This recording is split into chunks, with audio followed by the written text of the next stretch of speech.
Je suis Jean-Philippe Moine, je suis charpentier couvreur lausier. On est installé à Lérieux, à 3 km de Crémieux, dans le Nord-Isère.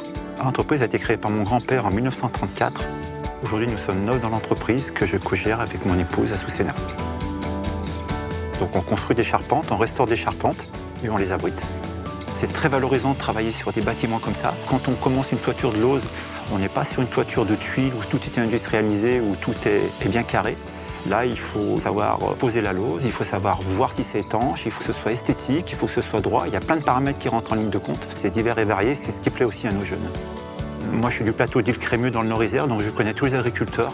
Donc quand ils ont des chaînes, des frênes, ils me font signe et moi je vais voir si on est en capacité de les acheter, si ça vaut le coup, pour faire du bois d'ouvrage. Donc quand on a suffisamment de bois d'avance, on fait venir une série mobile et on les débite. On n'est pas loin du kilomètre zéro, donc on prend les bois sur le territoire, on les transforme et on les pose sur les chantiers qui sont en cours. Aujourd'hui, on a des apprentis qui ont 22, 23 ans, qui viennent de filières générales et qui ont une approche du métier qui est totalement différente. Il y a de la matière grise.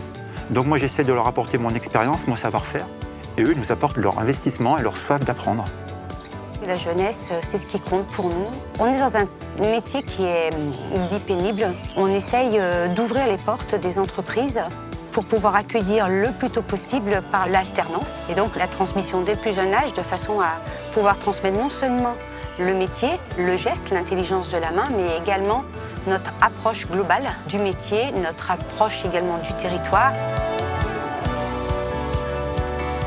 Le but aujourd'hui, c'est d'avoir sa propre source d'approvisionnement. On s'attache à rouvrir des carrières, à retransformer la pierre et l'employer sur notre territoire. Dans le métier, ce que je préfère, c'est nos belles réalisations.